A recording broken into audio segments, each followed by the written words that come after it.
বাংলাদেশের বিশিষ্ট শিক্ষাবিদ ডক্টর শফিউদ্দিন আহমেদ এসেছেন লন্ডনে। সফল এই শিক্ষক সারা জীবন চেষ্টা করেছেন তার মনের দুয়ার খুলে ছাত্রছাত্রীদের শিক্ষিত করতে। শিক্ষকতা জীবনের বড় একটি সময় কেটেছে সিলেট বিভাগের বিভিন্ন কলেজ বিশ্ববিদ্যালয়ে। কাছ থেকে দেখেছেন পিছিয়ে থাকা সিলেটের শিক্ষা ব্যবস্থা। ডক্টর শফিউদ্দিনকে গর্বিত করে মহান ভাষা আন্দোলন, মুক্তিযুদ্ধ, আমাদের সাংস্কৃতিক ঐতিহ্য অনুপ্রাণিত করেছে ব্রিটেনের শিক্ষা ব্যবস্থার সাথে আমাদের বর্তমান জেনারেশনের মেলবন্ধন।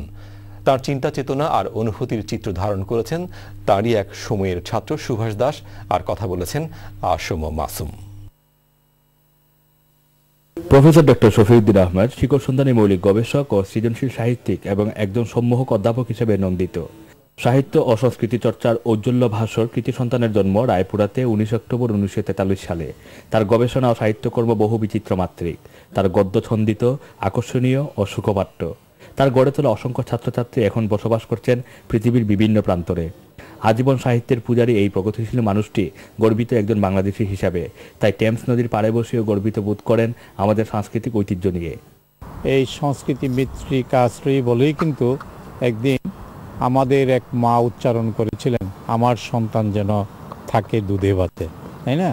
আমাদের সাহিত্য মানবতা আশ্রয়ী বলেই কিন্তু সেই মধ্যযুগে বাংলা মায়ের অমরপুত্র মানবপ্রেমিক চণ্ডীদাস কি অবিনাশী উজ্জ্বল কণ্ঠে উচ্চারণ করেছেন, শুনহ মানুষ ভাই, সবার উপরে মানুষ সত্য, তাহার উপরে নাই। কাজে আমাদের সংস্কৃতি আসছে আমাদের জীবন চেতনা থেকে, আমাদের মৃত্তিকা থেকে। মহান ভাষা আন্দোলন এবং মুক্তিযুদ্ধ তাকে গর্বিত করে অন্য জাতিসত্তার সামনে। আমি ভারতের বিভিন্ন বিশ্ববিদ্যালয়ে যখন যাই, তারা কিন্তু আমাকে প্রথমে বলে যে আপনাদের পা ছুঁয়ে আমাদের প্রণাম করতে ইচ্ছা হয়, কারণ আপনারা মহান ভাষা আন্দোলনে বুকের রক্ত দিয়ে আপনাদের ভাষাকে আপনারা প্রতিষ্ঠিত করেছেন। আজকে আপনাদের ভাষা বাংলা আন্তর্জাতিক মাতৃভাষা এবং মহান মুক্তিযুদ্ধের চেতনায় আপনারা যা করছেন, সত্যি আপনাদের কাছে আমাদের প্রণাম জানাতে হয়। ভালো শিক্ষা ব্যবস্থাই নয়, শুধু ভালো শিক্ষক না হলে কোনোভাবেই কোনো ব্যবস্থা কার্যকর নয় বলে তিনি মনে করেন। আমাদের দেশে উল্টো বলে ছাত্ররা পড়ে না, কিন্তু আমি যদি উল্টো মাসুম আপনাকে প্রশ্ন করি, আমি শিক্ষক, আমি কতটুকু পড়াশোনা করি? আমাদের দেশে বর্তমানে যে ধরনের কোচিং এবং যে ধরনের নোট দেওয়া শুরু হয়ে গেছে, যাতে যত শিক্ষা নীতি আপনি করেন না কেন, এগুলো কখনো সার্থক হবে না। জীবনের 25 বছর তিনি আলো ছড়িয়েছেন সিলেটের বিভিন্ন শিক্ষা প্রতিষ্ঠানে। সিলেটের শিক্ষার হার কম থাকার মূল কারণ যোগাযোগ ব্যবস্থা বলে তিনি মনে করেন। আপনি সিলেট শহরে কতজন লোককে শিক্ষা দিতে পারবেন? এবং শিক্ষায় সবচেয়ে দুর্ভাগ্যের বিষয়, আমাদের শহরে এক ধরনের শিক্ষা, আবার গ্রামে এক ধরনের শিক্ষা। এটা তো আমাদের জন্য দুর্ভাগ্যের কারণ।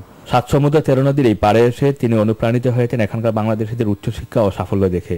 লন্ডন তো হচ্ছে সমগ্র বিশ্বের আধুনিক শিক্ষার একটা তীর্থকেন্দ্র, কিন্তু আমি দেখছি আমাদের যে সমস্ত বাঙালি ছাত্রছাত্রী এখানে পড়াশোনা করছে, তারা কিন্তু সত্যিকার অর্থে তাদের মেধার বিকাশ ঘটছে, এবং এই মেধার বিকাশ ঘটার ছলে তারা কিন্তু কখনো এই শিক্ষা লাভ করছে সত্যি, কিন্তু তারা কিন্তু শিকড় বিচ্যুত হয়ে যাচ্ছে না, বা দেশের মাটিকে, দেশের মানুষকে তারা ভুলে যাচ্ছে না।